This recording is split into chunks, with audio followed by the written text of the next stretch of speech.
Hey friends, it's Danielle with Schoolhouse Ride, and I wanted to get a quick message out to everybody really in Florida in the path of the Hurricane Milton that is rapidly approaching, but also I wanted to kind of extend an invitation to come over to my podcast. I have an episode that I published recently, within the last week actually, about my experience surviving Hurricane Katrina and seeing the devastation that I saw up here with Hurricane Helene. So I haven't even had time to really fully process and publish and advertise that episode because I wanted to bring forth my hurricane series and I wanted to publish more episodes of that. But what I'm seeing with Hurricane Milton is deeply concerning, and I wanted to get this message across because I don't know if people are still struggling with the decision to evacuate or not. So what I'm going to say is this: if you are going to evacuate, I have resources on my channel. There is a video about preparedness. There's a shelter in place video. And those are the things, those important things that are in that video. Those are the things that I would take with me.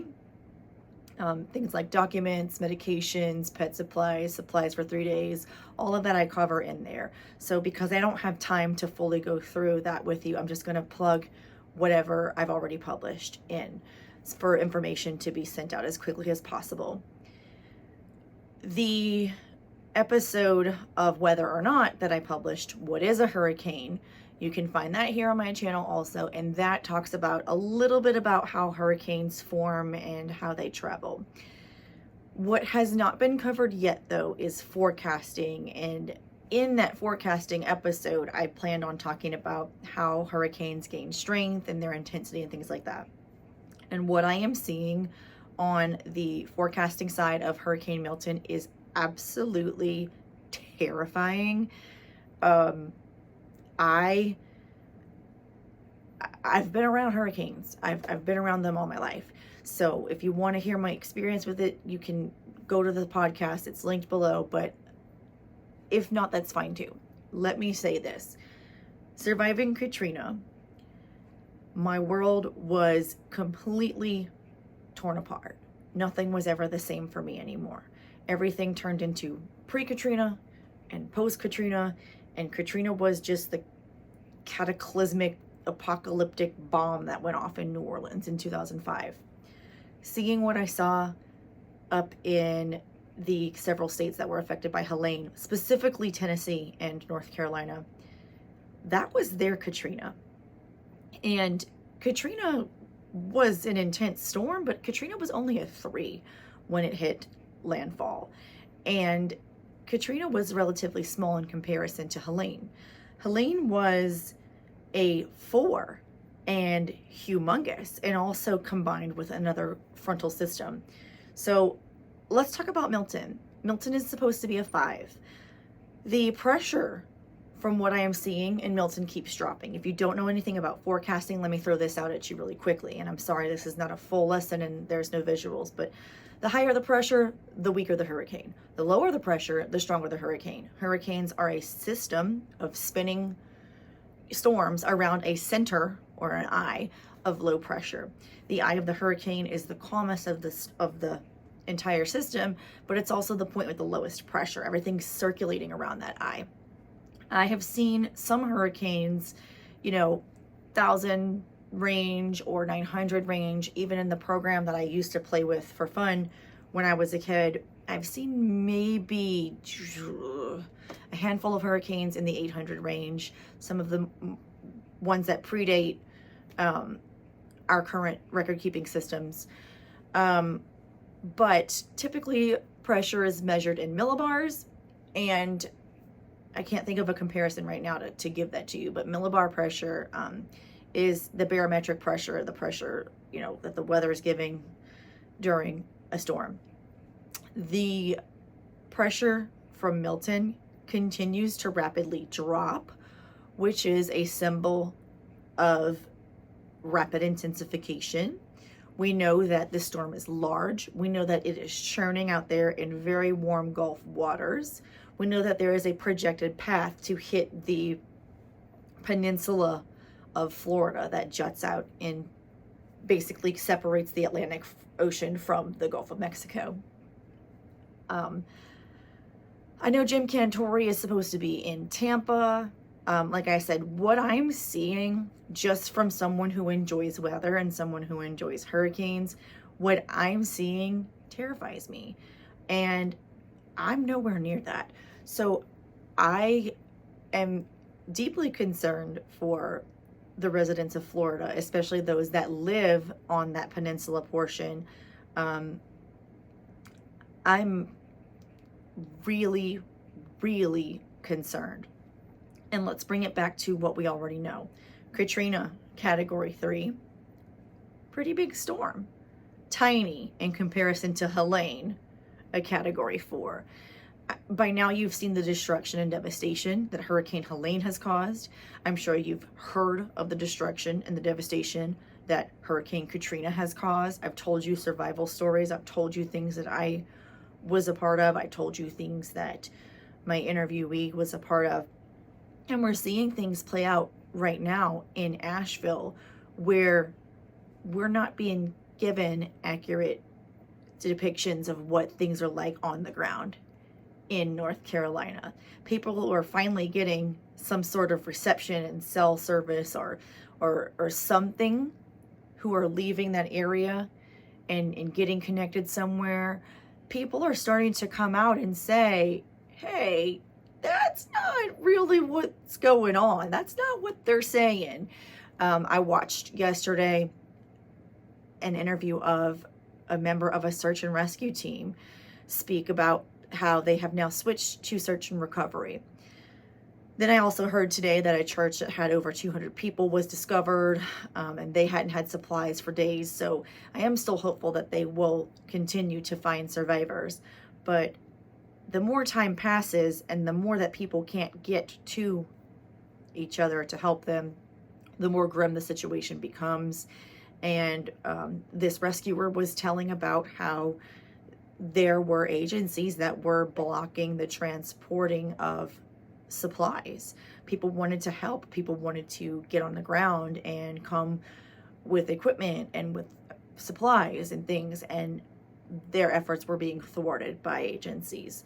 So there's that situation, and that is currently ongoing. I watched that video yesterday, and that was one that had been recently published. So that rescue, recovery, all of the things that are still going on there is current. These are current events.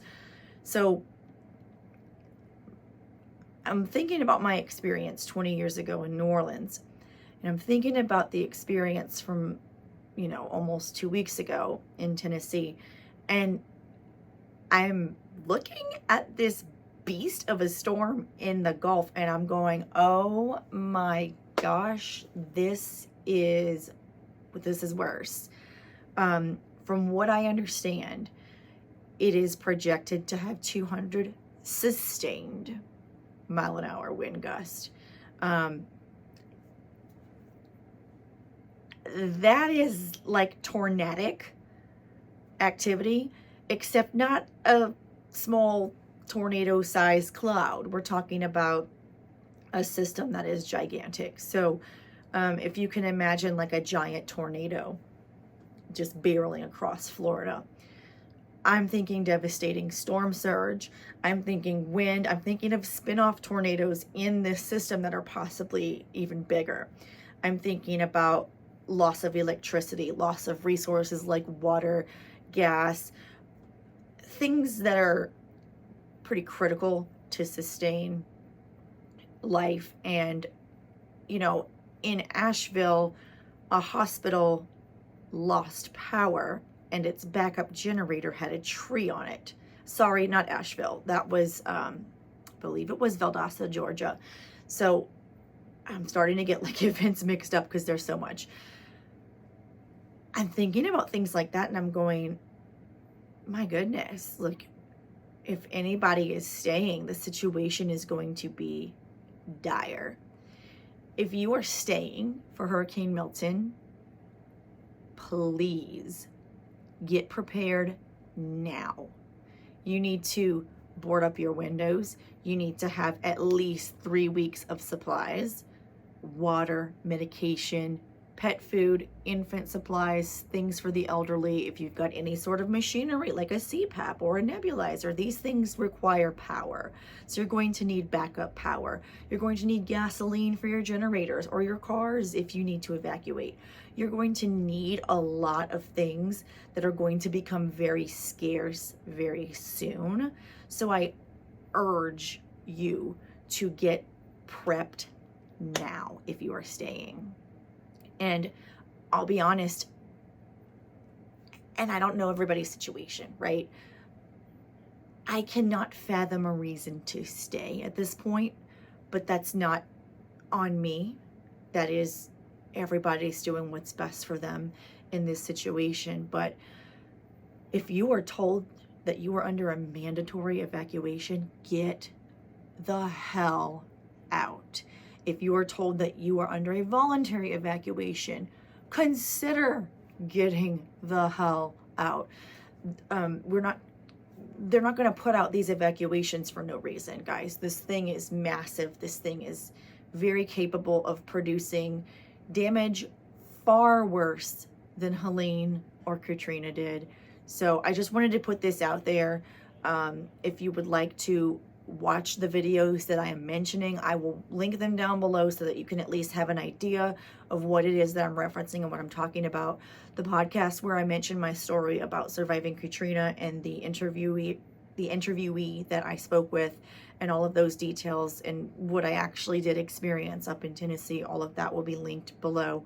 But the important thing was that I got this message out to tell you that as a weather junkie, somebody who studies weather for fun, I'm deeply concerned about what the hurricane hunters are sharing, what the storm is developing into. It's of grave concern at this point. So the time to decide is now. The time to get your plan in order is now. The time to prep is now. If you have not already started, stop watching this video and go prepare. Just go. Just go. So, sorry to be so grim and gloom and doom. I will put out another video soon where I am possibly talking about something of much lighter material, much lighter content. If you want to go watch my huskies be happy and say I love you, go to the previous video. But yeah, I could not let this just sit in my head. I had to get a warning out. So, Florida, we're with you. We're praying for you.